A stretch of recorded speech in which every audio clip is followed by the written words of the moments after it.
18º jueves del tiempo ordinario, 5 de agosto, dedicación de la Basílica Santa María Mayor, en Roma. Lectura del Santo Evangelio según San Mateo. En aquel tiempo, al llegar a la región de Cesarea de Filipo, Jesús preguntó a sus discípulos: ¿Quién dice la gente que es el Hijo del Hombre? Ellos contestaron: unos que Juan Bautista, otros que Elías, otros que Jeremías o uno de los profetas. Él les preguntó: ¿y vosotros, quién decís que soy yo? Simón Pietro tomó la palabra y dijo: tú eres el Mesías, el Hijo de Dios vivo. Jesús le respondió: bienaventurado tú, Simón, hijo de Jonás, porque eso no te lo ha revelado ni la carne ni la sangre, sino mi Padre que está en los cielos.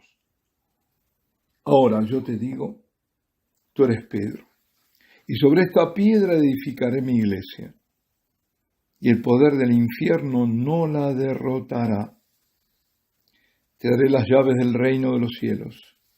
Lo que ates en la tierra quedará atado en los cielos, y lo que desates en la tierra quedará desatado en los cielos. Y le mandó a los discípulos que no dijesen a nadie que él era el Mesías. Desde entonces comenzó Jesús a manifestar a sus discípulos que tenía que ir a Jerusalén y padecer allí mucho por parte de los ancianos, sumos sacerdotes y escribas, y que tenía que ser ejecutado y resucitar al tercer día. Pedro se lo llevó aparte y se puso a increparlo. Lejos de ti tal cosa, Señor, eso no puede pasarte. Jesús se volvió y dijo a Pedro: ponte detrás de mí, Satanás. Eres para mí piedra de tropiezo, porque tú piensas como los hombres, no como Dios. Palabra del Señor. Las preguntas que el Señor hace poseen una carga diferente. La primera es no quién dice la gente que soy yo, sino quién dice la gente que es el Hijo del Hombre.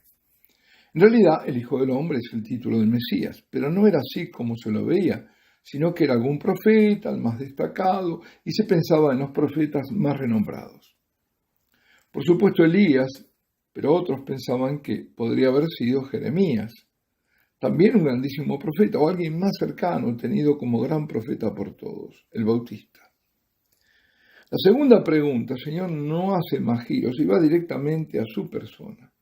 No les pregunta: ¿y para vosotros quién es el Mesías?, sino ¿quién soy yo para vosotros, que me estáis conociendo y viendo mis obras? Lo han escuchado y visto enseñar, disputar con fariseos, saduceos, escribas. Han presenciado la multiplicación de los panes y peces y saciar el hambre de una gran multitud. Y encima vieron que había sobrado muchísima comida, cuando lo único que habían encontrado eran 2 panes y 5 peces. Lo vieron caminar sobre el mar y calmar el viento y apaciguar las aguas. Pues después de esos milagros y la enseñanza de su doctrina, ¿quién era él? Este rabino suyo, nazareno. Pedro, iluminado por el Espíritu Santo, confiesa que él es el esperado Mesías, el Hijo de Dios. Y Jesús lo confirma a Pedro como fundamento de su iglesia, con una promesa que deberá siempre cumplirse. Todo el poder del infierno, aún el mayor poder, no podrá contra ella. Ahora, ¿qué ocurre cuando a ese poder se lo ve dentro de la iglesia? Socavar sus fundamentos. Pues que si eso ocurre, y ciertamente ocurre, es porque un poder infinitamente mayor, el de Dios, lo ha permitido y lo ha hecho por un fin superior. No es que está derrotando a la iglesia, sino que se ha metido, que es una cosa diferente. Y lo ha permitido por la gran desviación de la verdad dentro de la iglesia. Y lo ha hecho realmente porque la iglesia ha hecho compromisos con el mundo y porque es extendida la apostasía. Lo ha permitido para que salga a la luz lo que permaneció oculto, para que se sepa bien quién es cada uno, qué elección ha hecho y qué camino ha tomado, puesto que no existiendo vías de en medio, la elección es con Cristo o contra Cristo. Cualquiera que, por encumbrado que pueda estar en la iglesia, si con su enseñanza, sus gestos y discursos, sus obras y conducción, favorece o no se opone a las fuerzas devastadoras, ese, por encumbrado que sea que esté, no pertenece a la iglesia de Cristo, porque no custodia la fe transmitida por los apóstoles. Es a la iglesia, en la persona de Pedro, que le fue dada las llaves del reino, o sea, la potestad espiritual, y solo él las tiene. Son las llaves que abren las puertas de la fe cristiana a los judíos el día de Pentecostés, y luego a los gentiles cuando va a la casa del centurión Cornelio, confirmando este ingreso por el concilio de Jerusalén. Pedro tiene las llaves en tanto y en cuanto sea vicario de Cristo y no se represente a sí mismo. Pedro no se representa a sí mismo, ni es un monarca absoluto y absolutista, sino la guía que el Señor ha dejado por estar unido a Él. La cátedra de Pedro es una y firme, por eso no puede haber ningún acto magisterial que se oponga a un acto magisterial anterior. Pedro no puede con las llaves abrir las compuertas del caos, de la confusión, porque es quien debe confirmar en la fe a los hermanos. No puede alterar la doctrina, ni pactar con el mundo. Si así lo hiciera, deja de ser Pedro, por no ser de Cristo, por no confesar a Cristo, por no amar a Cristo. Pues le dijo Jesús a Pedro: Simón, hijo de Juan, ¿me amas? Y Pedro respondió: sí, Señor, tú lo sabes. Y el Señor le dijo: apacienta mis ovejas.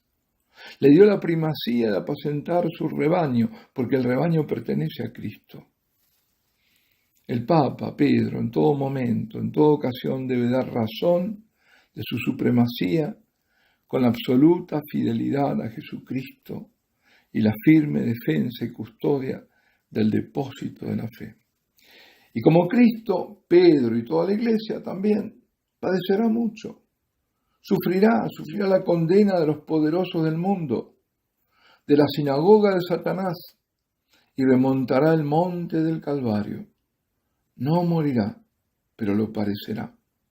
Y esto lo tenemos en nuestro catecismo, que dice: antes del advenimiento de Cristo, se supone el advenimiento a la gloria, la Iglesia deberá pasar por una prueba final que sacudirá la fe de numerosos creyentes.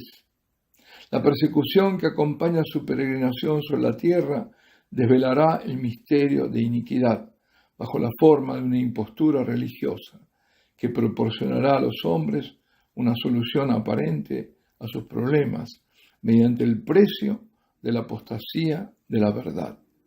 La Iglesia solo entrará en la gloria del reino a través de esta última Pascua, en la que seguirá a su Señor en su muerte y su resurrección. El pasaje del Evangelio, eso está en los números 675 y 677 del Catecismo. Y en el pasaje del Evangelio de hoy, allá en Cesarea de Filipo, a partir de la manifestación de Jesús como el Mesías, comienza otra etapa, un nuevo punto de partida en su enseñanza, porque Él está ahora anunciando su pasión y que morirá y que resucitará. Él es enviado del Padre que vino a cumplir su voluntad, y eso en ese momento no lo puede entender Pedro, ni ninguno de los demás discípulos. Nadie podía comprender cuál era en verdad la misión mesiánica de Jesús, que era inseparable de su pasión. Pedro pensaba y sentía como los hombres, se escandalizaba de lo que había oído de Jesús, y con su actitud era piedra de tropiezo para el Señor. Pedro cambiará a partir del Pentecostés, pero mientras tanto, por más que amaba a Jesús, sus pobres fuerzas no eran suficientes, y acaba escapando y negando al Señor. El camino a la perfección pasa por la cruz. No hay santidad sin renuncia y sin combate espiritual. Y esta es también enseñanza de la Iglesia. Roguemos por el Papa. Roguemos para que el Señor ponga al descubierto la oscuridad en la Iglesia y nos dé la luz para reconocerlo y para seguir su camino y soportar la cruz. Roguemos para serle siempre fieles. Hoy, queridos hermanos, es 5 de agosto. La Iglesia hace memoria, claro que es memoria facultativa, de la dedicación de la Basílica de Santa María Mayor en Roma. Es una de las 4 basílicas patriarcales mayores de la Iglesia. Las otras 3 están dedicadas a San Pedro, a San Pablo y a San Juan. Según la antiquísima tradición, en tiempos del Papa Liberio, es decir, a mitad del siglo IV, tiempos también difíciles, de confusión, de herejía, porque extendida estaba el arrianismo en toda la Iglesia, en pleno verano romano, que es muy sofocante ese verano, nevó en Roma. Nevó sobre una colina, la del Esquilino o Esquilino. Ese fenómeno fue un prodigio, para indicar dónde debía ser erigida la basílica en honor de la Santísima Virgen. La Madre de Dios se les había aparecido la noche anterior a un patricio romano que no tenía herederos y deseaba legar parte de su patrimonio a la Iglesia, y al mismo Papa Liberio, diciéndoles que donde cayese la nieve, ahí debía estar construida la Iglesia. Pues bien, una iglesia, por supuesto, dedicada a ella. El santuario mariano tomó de allí el nombre de Santa María ad Nives, o sea, Santa María de las Nieves. Este fenómeno, este prodigio ocurrió el 5 de agosto del año 352.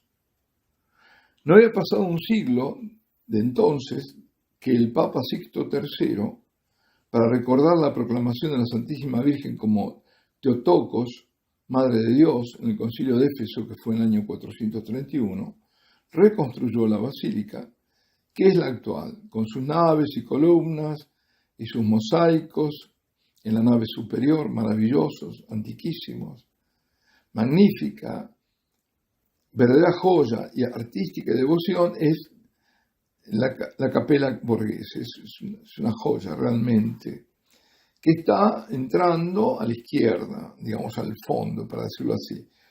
Tiene una pared de lapislázuli, también magnífica, y el icono que se le atribuye a San Lucas, de la Virgen Salus Populi Romani, milagrosa.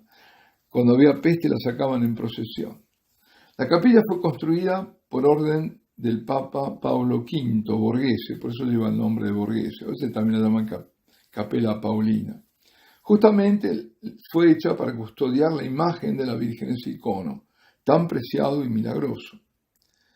Verdaderamente esa capilla es contemporánea, además de la Sixtina, es majestuosa. Y en el friso de bronce está representado el Papa Liberio trazando sobre la nieve los límites de la futura iglesia. A corroborar que verdaderamente ese 5 de agosto en el que nevó en el caluroso verano romano no fue casual, no fue porque sí, es el hecho que en Medjugorje en el año 1984 y en otras apariciones, en estos momentos recuerdo una sola además, a unos niños en el norte de México, en Tierra Blanca. Tierra Blanca está en diócesis de Querétaro, en México. Y otros que, bueno, ahora no tengo presente cuáles eran otras apariciones, pero sí que eran varias. Y en distintas partes del mundo, la Santísima Virgen dijo que ella nació un 5 de agosto. Entonces explica así el regalo que el Hijo le hizo en Roma, para que quien permaneció oculta en la Sagrada Escritura comenzara a darse cada vez más a conocer en esta parte de la historia de la salvación, hasta llegar al cúlmine en nuestro tiempo, que es el mismo del mayor poder del enemigo. Si las dos fuerzas que se enfrentan, el misterio de la iniquidad opuesto al misterio de la encarnación, que se personifican creaturalmente como criaturas en María Santísima con sus hijos y en Satanás con su diabólica estirpe. Bueno, me estoy yendo del tema de Tierra Blanca. Estas apariciones las tenía en la memoria, pero para verificar fui a ver qué había sobre ellas. Y encuentro lo siguiente. 3 eran los videntes, 3 niños. Elba, de 13 años, Senaya, de 11, y el más pequeñito, Adán, que no sé cuántos años tenía. Los 3 hermanos. En marzo del año 1987, los 3 hermanos dicen ver a la Virgen, quien les comunica mensajes. Los escriben las 2 niñas. Su hermanito dice haber visto también a la Virgen. Cuando fueron interrogados separadamente, los 3 describen la Virgen de forma idéntica. Ella les da el tiempo para que se provean de papel, bolígrafo, para escribir el mensaje. El mensaje se resume así. Mi hijo sufre por la multitud de los pecados.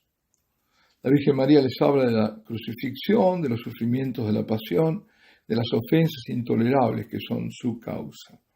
¿Cómo se ofende ahora a Dios? Esto nos recuerda a Fátima, esto nos recuerda a Garabandal, ¿no es cierto? Meditad la pasión de Jesús, todo eso. El mundo, le dice, está en peligro. Hay que confesar, especialmente rezar el rosario, comulgar, leer la Biblia y ayunar. Como la familia de los niños y su entorno es de pobreza, la Virgen les pide solo que se priven de sal. Una sola vez, a mediados de marzo, Adán, el más chiquito, transmite una invitación de la Virgen para ayunar a pan y agua. Es el 25 de marzo. Y diciendo además quiénes eran las personas invitadas a ayunar. El niño ignoraba que era el día de la Anunciación. El 22 de abril del año 87 dijo a la Virgen, hijos míos, yo, vuestra Santísima Madre, he venido a pedir paz, y por eso estoy hablando en muchas partes del mundo. Hijos míos, rezad mucho. Las apariciones de Tierra Blanca se dieron en un medio pobre, casi desértico, pacífico, sí, de gente generosa, religiosa. Bien, concluyo ahora con una nota personal. Estaba yo adorando el Santísimo Cerezo de las 2 menos cuarto, menos 20 de la tarde en Buenos Aires, era un 3 o un 4 de agosto, y recibo una inspiración de celebrar el 5 de agosto, muy especialmente en honor de la Santísima Virgen, sabiendo la revelación del 5 de agosto, ¿no? La hora no era casual, porque esa era la hora de la aparición en Medjugorje, por la diferencia de horarios. Pienso en una iglesia que luego descubrimos que es la que custodia la imagen más antigua de Nuestra Señora de las Nieves. No sé si de la Argentina, pero sí de Buenos Aires, creo de la Argentina, y que es copatrona de la ciudad de Buenos Aires. Tampoco eso fue rescatado después. Y allí la celebramos por vez primera. No recuerdo bien el año ahora. Ahora, coincidencias. Bueno, 5 de agosto, nieve en Roma, construcción de la basílica dedicada a la Santísima Virgen, la única basílica mayor a la Virgen. Revelación privada en varios lugares sobre su nacimiento, una inspiración al improviso, en la adoración, la iglesia con la antigua imagen de Nuestra Señora de las Nieves, copatrona de la ciudad. Bueno, yo creo que no. Y otro recuerdo personal, la primera misa en Santa María Maggiore. Cómo nos ama nuestra Madre y qué cerca está de cada uno de nosotros. Honrémosla siempre y en particular en este día, hagámosla feliz, siguiendo a su Hijo cada vez más de cerca. Hoy es un día muy, muy especial y también un día para renovar la consagración al Corazón Inmaculado de María, que recuerdo además, dicho sea de paso, permitidme otro recuerdo personal, que fue la primera vez, un 5 de agosto, que me consagré a su Corazón Inmaculado. Y cuando no sabía muy bien qué era esto de consagrarse al Corazón Inmaculado de María, otra inspiración. Alabado sea Jesucristo, Ave María Purísima, y la bendición de Dios Todopoderoso, Padre, Hijo y Espíritu Santo, descienda sobre vosotros y permanezca para siempre.